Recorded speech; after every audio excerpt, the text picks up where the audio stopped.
Hoje faz 3 anos do fatídico dia 8 de janeiro. E calma, antes que você passe esse vídeo, porque eu te entendo, você tá cansado de ouvir sobre 8 de janeiro, sobre anistia. Parece que o Brasil nunca passa dessa página, né? Mas esse vídeo tem a ver com você. Por quê? Porque quando você vê uma injustiça tão grande acontecendo com o brasileiro, você acaba ficando insensível. Você acaba perdendo o sentido de fato de humanidade. E não vê mais essas pessoas com um olhar humano, mas vê essas pessoas como um qualquer. Afinal de contas, né, não era um parente seu, não era alguém que você conhecia, afinal de contas, era só não estar lá que não ia acontecer tudo isso. Pois bem, qual afinal de contas era o crime que essas pessoas deveriam responder? Depredação de patrimônio público, ponto. Porque eles quebraram, isso é crime e ninguém concorda com isso. A não ser a esquerda, né, que quando eles depredam, aí tudo bem. Mas tirando essa parte, quando você pega a pena, é de 6 meses a 3 anos de depredação de patrimônio público. Então essas pessoas eram para ter sido livres hoje, mas não. Existem ainda pessoas como a Débora, que vai ter ainda 14 anos da sua vida ainda na cadeia, porque ela pegou um batom e escreveu "Perdeu Mané" numa estátua. Tem também um caso do Breno, que era um vendedor de algodão doce, também foi preso na multidão. Tem o Felipe, que era um esquizofrênico, e mesmo com laudo mostrando que ele não poderia ficar preso, ainda assim ele manteve preso durante meses. E também a Iraci, que estava ali na sua prisão domiciliar, e o Alexandre de Moraes revogou porque ela descumpriu as regras, porque ela foi para a fisioterapia. Enfim, esses 4 casos que eu contei, digamos assim, são uns casos absurdos, mas que tem muitos outros. Como, por exemplo, o caso do Clesão. E o Clesão, ele não é um nome abstrato, sabe? Não é o nome de um inseto. É o nome de um pai que simplesmente morreu na cadeia por conta da inércia do STF. E morreu.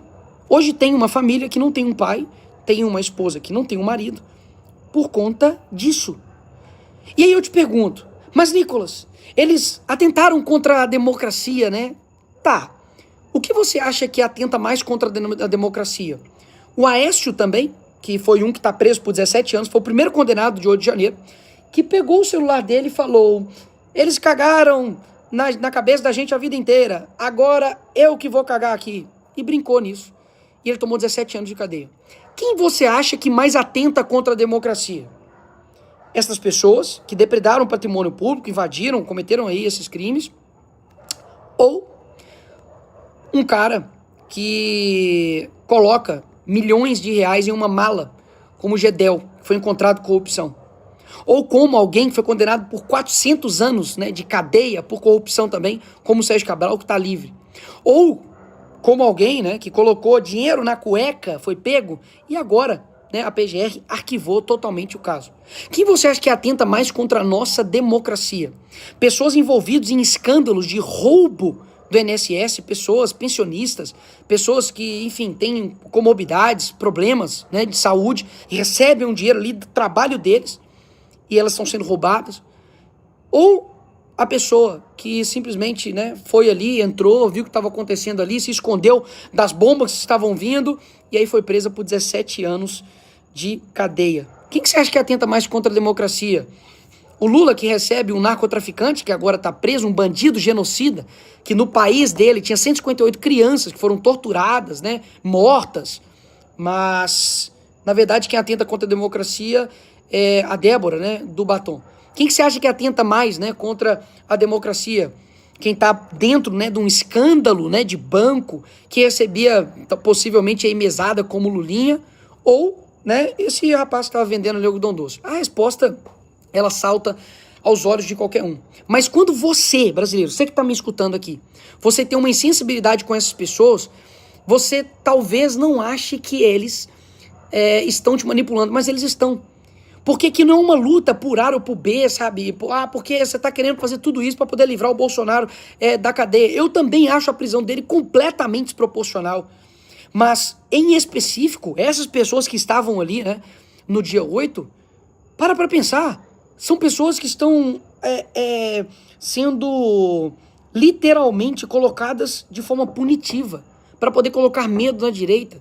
Afinal de contas, se fosse de forma isonômica, igualitária, para poder realmente fazer justiça, você tinha que condenar todos também ataques que aconteceram também no Congresso pela esquerda, lá em 2006, 2014, 2017. Eles queimaram ministérios, depredaram também patrimônio público e nada aconteceu. Por que eu estou dizendo isso? Porque a melhor maneira de vocês conquistar um povo e manter ele, né, sempre brigando um com o outro, é dividi-los. Então, esse vídeo aqui não é para você que já concorda comigo. Olha só. É para você que de fato que discorda de mim, ou que você talvez não saiba muito do assunto, por que isso tem a ver, por que essas pessoas estão presas tem a ver comigo. Porque hoje são eles. Amanhã pode ser você, e eu não tô brincando, não.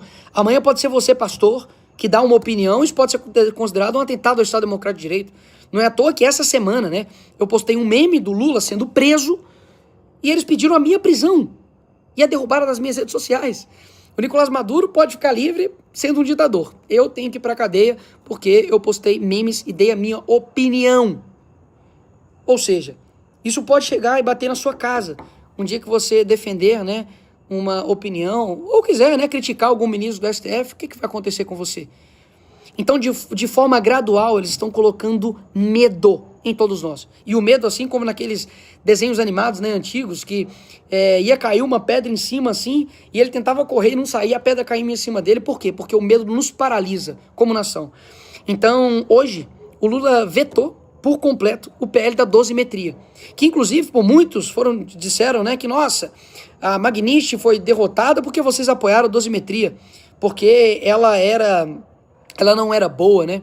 Agora, que coisa que não é boa, que a esquerda trabalha até de madrugada para poder derrubar na Câmara, que eles fazem um trabalho na mídia para poder derrubar, que eles depois vetam de forma integralmente, né? O Lula veta, e obviamente era algo que era sim um respiro de liberdade para milhares de famílias, porque poderiam estar agora em casa, ou até mesmo livres, dependendo ali da redução do sofrimento delas e, consequentemente, da redução da pena delas. Então, hoje, no mesmo dia, né, que a Venezuela está mostrando que está libertando os seus presos políticos, o Brasil decide manter os seus presos políticos. Por que eu estou dizendo tudo isso e por que você está me acompanhando aqui até agora? Porque se nós começarmos a lidar somente que os problemas do Brasil é uma questão somente, digamos, materialista, no sentido de corrupção, no sentido de dinheiro, por mais terrível que isso seja, porque um dinheiro que poderia estar indo para a saúde, para a educação, para a segurança, está indo para bolso de político corrupto, mas os nossos problemas e as nossas reformas precisam ser feitas de forma individual e do nosso coração. Não tem como a gente ter um país onde tudo se é decidido somente por um homem. Onde se tudo a maioria do nosso tempo, pelo menos o meu, né, desde 96, a maioria é governada pelo mesmo partido político chamado Partido dos Trabalhadores. Então, eu quero abrir aqui os seus olhos para que você entenda que a causa de outros, ela também é a nossa, principalmente quando eles estão sendo extremamente perseguidos, com vidas destruídas, pais, famílias destruídas por conta de um revanchismo político. Isso precisa acabar aqui no nosso país. Eu não tenho dúvidas que a maneira de você se instalar realmente uma censura total, uma ditadura total, é fazer isso de forma gradual, porque aí você não percebe. Há 10 anos atrás, se eu contasse para você de que, enfim, pessoas estariam presas por 17 anos por depredação do patrimônio público, que um ex-presidente da República não teria direitos de um traficante, né, de receber atendimento médico no hospital, de que parlamentares teriam de sair, né, do país, porque se ficarem aqui vão ser presos também de forma injusta, que dia sim, dia com certeza, né, eles querem derrubar o deputado mais votado, porque na cabeça deles opinião, post é crime, né, contra o Estado Democrático de Direito, mas o partido deles, né, que faz parte do Foro de São Paulo, que é uma organização fora, né, dos ritos da nossa Constituição, do nosso país, e que interfere em todos os demais países, isso daí tá tudo bem. Enfim, a situação não é fácil.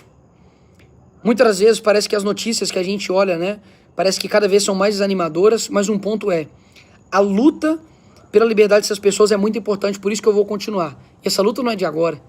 Nós ficamos 6 meses, eu posso dizer por mim, 6 meses na CPMI, lutando contra ministros, contra mídia, contra ministros de estados e ministros também jurídicos, e destruindo ali narrativas, permanecendo firme, mesmo com toda a pressão, mesmo tomando vários processos.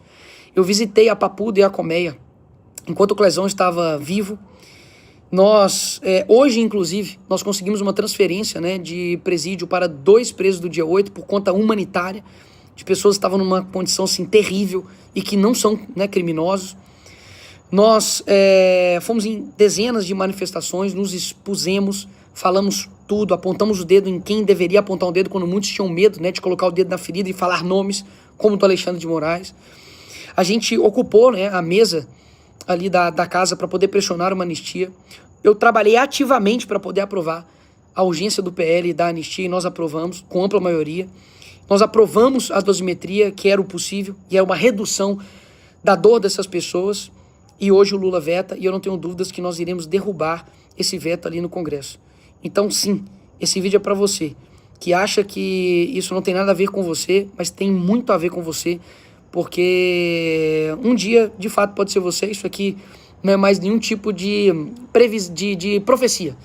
Isso aqui é uma previsão, porque das formas como as coisas estão caminhando, se a gente continuar dessa forma, eu não tenho dúvidas que o Brasil não vai ter um outro destino. A gente só vai ter um Brasil diferente se nós tivermos brasileiros diferentes. É isso.